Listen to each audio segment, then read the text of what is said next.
नमस्कार, आम्ही PNT colony Sai दर्शन संकुल मधून आलेलो आहोत। आमच्याकडे गेले 20-25 दिवस झाले अजिबात पाणी नाही आणि पाण्याचा खूप त्रास होत आहे। आम्ही सगळ्या वर्किंग वुमन आहोत आणि आमच्याकडे अगदी लहान लहान मुलं आहेत, त्या सगळ्यांना आम्ही घरी ठेवून आता मोर्चा काढावा लागलाय।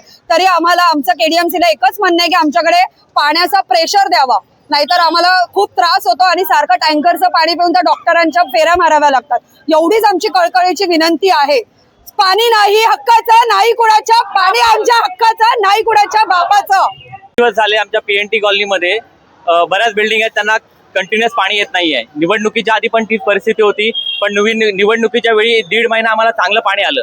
त्याच्यानंतर जे पाणी गायब झालंय त्यात 25 दिवस झाले आम्हाला पाणी येत नाहीये। पहिलं 2-2, 3-3 तास येत होतं, ते पण झालं। आज 25 दिवस झाले आम्हाला पाणी येत नाहीये। नगरसेवकाकडे तक्रार केली, नगरसेवकांनी आम्हाला खूप मदत केली। कविता मॅडम ज्या आहेत आमच्या पीएनटी कॉलेजच्या नगरसेविका आहेत आमच्या वॉर्ड नंबर 29च्या, त्यांनी आणि त्यांचे पती मिलिंद म्हात्रे त्यांनी खूप मदत केली, पण प्रशासन जागं होत नाहीये अजून। आम्ही मळेकर साहेब असतील, राणे साहेब असतील, कुलकर्णी साहेब असतील, या सर्वांना सांगून झालं, पण सध्या पर्यायच नाही। ते बोलतात त्यांच्याकडे टेम्पररी फक्त सांगतात की टँकर द्या, पण टँकर देऊन काही उपयोग नाही। आम्ही रोज टँकर आणतोय, त्या टँकरमुळे लहान मुलांना ॲलर्जी होते, पाणी चांगलं नाहीये, खदूळ पाणी येतंय। हे याचा जबाबदार कोण आहे? आम्ही तुम्हाला पाण्याचं बिल भरतोय, दरवर्षी बिल भरतोय, सगळे टॅक्स भरतोय, तरी आम्हाला पाणी देत नाही। पाणी जीवनावश्यक गोष्ट आहे, तरी पण केडीएमसी आम्हाला देत नाहीये। उपयोग काय आहे मग याचा?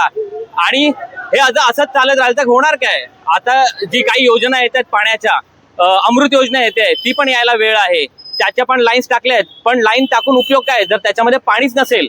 आणि सध्या काळाची गरज पाणी आहे। तुम्हालाही माहिती आहे की पाण्यामुळे महायुद्ध होऊ शकतं। पाणी देत आहेत पण पाणी येत का नाहीये?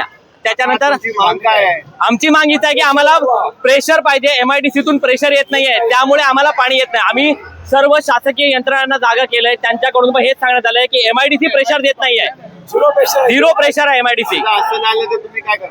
असं तर आम्ही परत एक मोर्चा काढणार, कारण ते काढणं गरजेचं आहे। आम्ही